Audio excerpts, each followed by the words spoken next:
यहाँ बसेर कुरा गर्दै गर्दा अहिले नेपालमा विषम परिस्थितिमा नेपाली पत्रकारिता गुज्रिरहेको छ।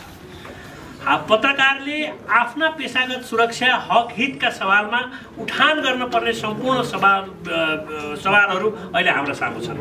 हाम्रा सामु धेरै ठुल्ठुला चुनौतीहरू छन्। एकातिर नागरिक उत्तरदायित्व वहन गर्ने चुनाव छ, एकातिर नागरिक विश्वसनीयता आर्जन गर्न पर्ने चुनौती छ, एकातिर सबैभन्दा ठुलो बजार हाम्रो नागरिक समाज हो, त्यसलाई सुरक्षित गर्नुपर्ने जिम्मेवारी छ। नागरिकले नपत्याएको दिन यो पेशा धराशायी हुन्छ र अन्ततः यो पेशा धराशायी हुँदै गर्दा नागरिकले सूचना पाउने अधिकार गुम्छ र नागरिक आवाज, नागरिकको अधिकार खोसिन जान्छ।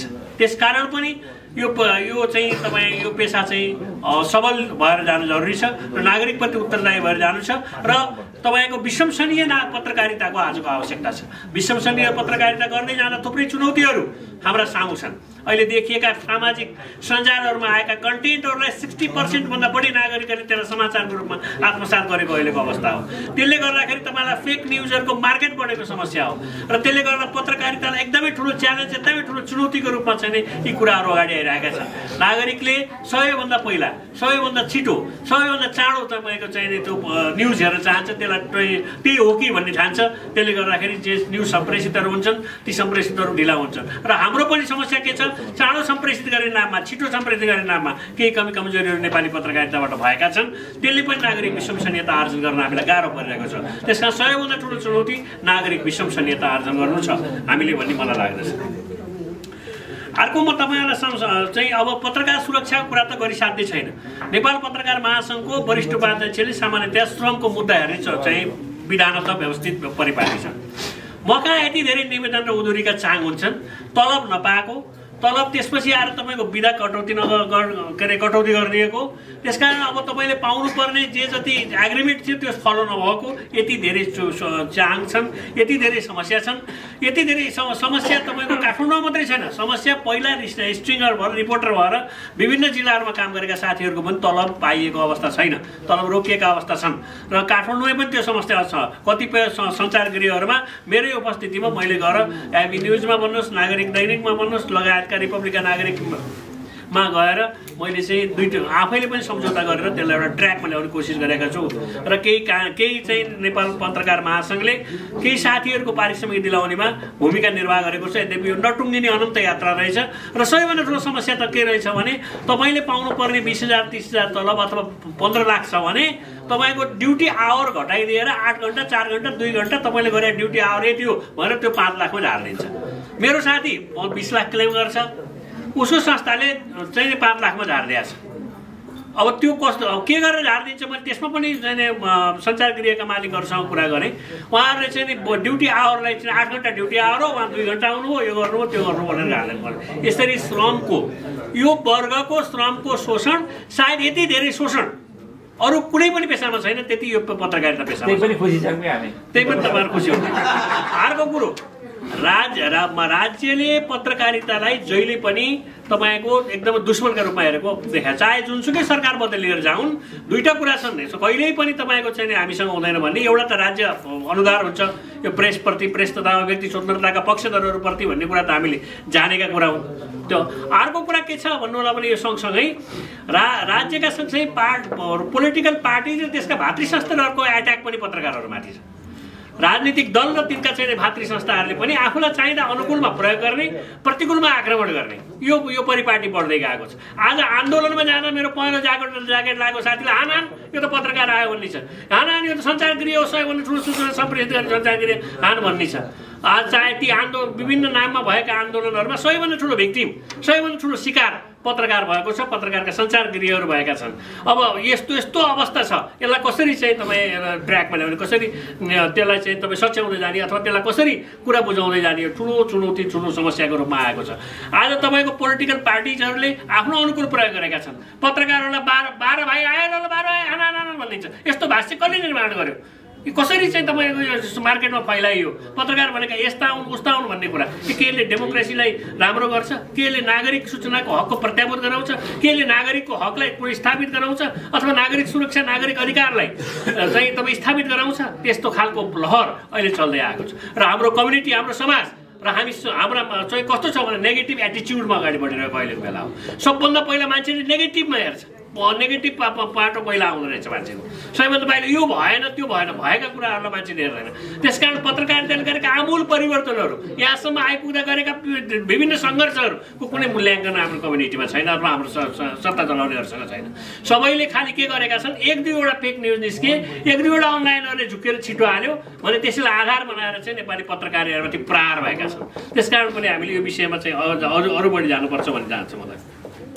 र तपाईँको चाहिँ भर्खरै हामीले रजकको त्यत्रो चाहिँ काम गर्दै चाहिँ मृत्युवरण गरेको अवस्थालाई फेस गरेर आएको, त्यति बेला पत्रकारहरू घाइते भएका आक्रमण भएका कुराहरूलाई फेस गरेर आएको, हानाहान पत्रकार आयो भन्ने कुरालाई फेस गरेर आएको।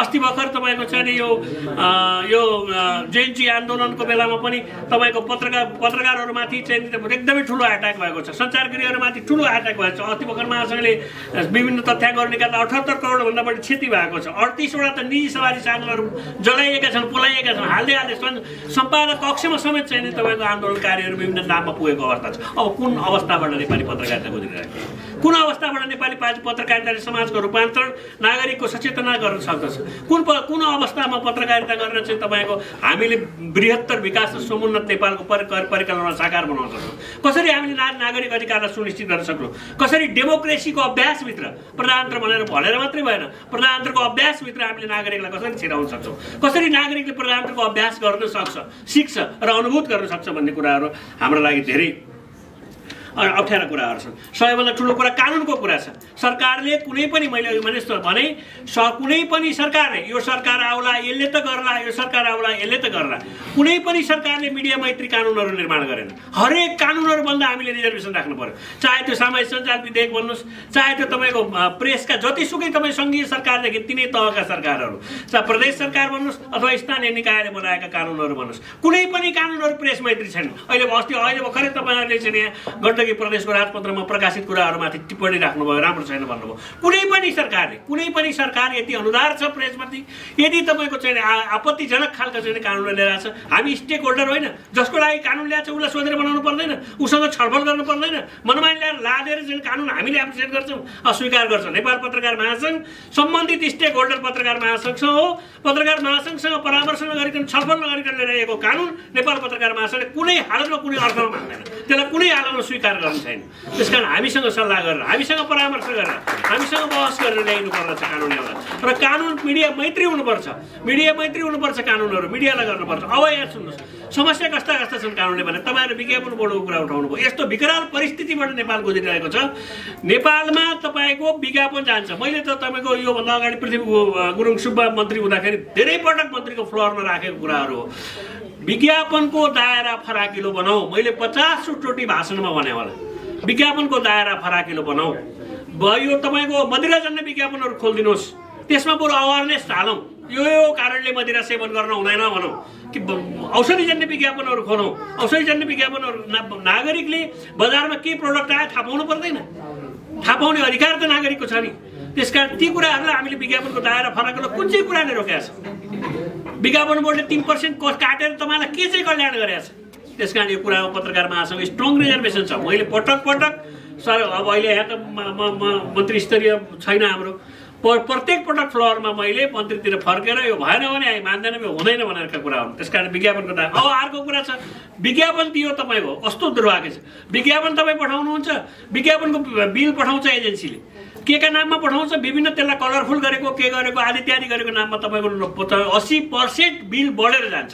र सबैभन्दा ठुलो दुर्भाग्य त जसका नाममा विज्ञापन छापिएको छ, जसले विज्ञापन पठाएको छ, त्यसको बिलै त्यहाँ पुगेको हुँदैन, त्यसको बिलै त्यहाँ, अर्कोको बिल त्यहाँ पुगेको हुन्छ। तपाईँको बिल कहाँ हराउँछ थाहा छैन, जसको बिल हो त्यसको पुग्नु परेन। तपाईँको बिल 10,000 को थियो तर 18,000 अर्को खर्च भएको छ भनेर आउनु पर्दैन, ट्रान्सपेरेन्ट हुनु पर्दैन, पारदर्शी हुनु पर्दैन, सुशासनमा परिकल्पना गर्दै हिँड्ने, सुशासनका दुहाई दिँदै हिँड्ने।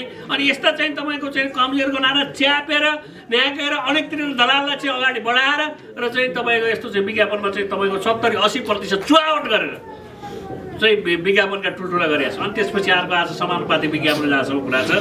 अब पनि हामीले अहिले पनि आएर हामीले स्थानीय स्तरका मिडियाहरूलाई बढावा दिन सकेनौँ भने नेपालको विकासको, नागरिक चाहिँ तपाईँको सूचनाको हकको र समाजको रूपान्तरणको कल्पना गर्न सकिँदैन।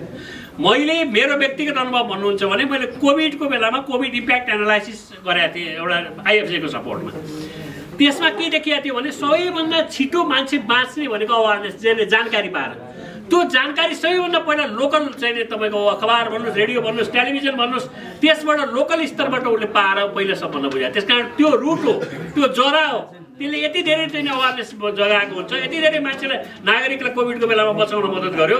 त्यस्तै खालका हरेक चाहिँ तपाईँको डाइरेक्टली इन्डाइरेक्टली त्यसले धेरै ठुलो समाजमा इम्प्याक्ट पारेको। त्यस कारण जसलाई हामी स्वरोजगार मिडिया भन्छ त्यसको उत्थान अनिवार्य छ। त्यसका उत्थानका लागि सरकारले विशेष पहल गर्न अनिवार्य छ। त्यसका उत्थानका लागि पालिकाले बजेट छुट्याउनु अनिवार्य छ। हुँदाहुँदै यहाँ त पालिकाले आफै रेडियो खोल्ने, आफै चलाउने, आफै सञ्चालन गर्ने गर्छ। राज्यले त्यस्तो गर्छ? त्यो राज्य को प्रति उत्तरदायी हुने हो? हामी चाहिँ नागरिकप्रति उत्तरदायी छौँ। हामी नागरिकलाई उत्तरदायी पेसा हुनुपर्छ कि राज्यलाई पनि हामीले पटक भन्नुपर्छ। त्यस कारण समानुपातिक विज्ञापन प्रणाली, यहाँबाट पठाइने विज्ञापनहरू, यहाँ जाने विज्ञापनहरू स्थानीय तहमा हुन अनिवार्य छ। स्थानीय तह तब मात्रै हामीले स्वरोजगार मिडियाहरू फस्टाउन सक्छौँ र हामीले त्यही कम्युनिटीको, त्यही ठाउँको, त्यो गाउँको जागरण अभियान चलाउन सक्छौँ, मान्छेलाई सचेत बनाउन सक्छौँ र डेमोक्रेसीको अभ्यासभित्र छिराउन सक्छौँ। मुखले डेमोक्रेसी भनेर मात्रै प्रजातन्त्र आउँदैन, प्रजातन्त्र आयो भनेर मात्रै प्रजातन्त्र हुँदैन, त्यसको अभ्यासमा छिर्नु जरुरी छ भन्ने मलाई लाग्दछ। हामी सङ्घीय संरचनाभित्र छौँ। सङ्घीय संरचना नेपाल पत्रकार महासङ्घ सङ्घीय संरचनाभित्र छ। सङ्घीय संरचनामा अहिले सबैभन्दा ठुलो देखिएको समस्या के छ? त्यसमा मिडियाले खेल्न पर्ने एउटा भूमिका छ। सङ्घीय संरचनामा तपाईँको सङ्घ र प्रदेश स्थानीय तहले गर्नुपर्ने कामको बारेमा यिनीहरू बहुत ठुलो अलमलमा छ।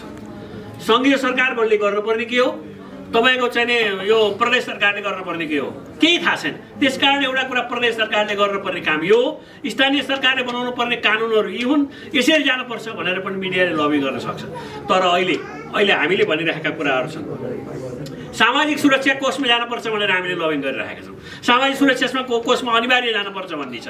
त्यसकारण अब अहिले यस्तो छ। अब अर्को एउटा कुरा छ, म तपाईँहरूको समयलाई ध्यान राखेर कम गर्दै जान्छु। अर्को एउटा कुरा छ, देश अहिले विषम परिस्थितिबाट गुज्रिरहेको छ।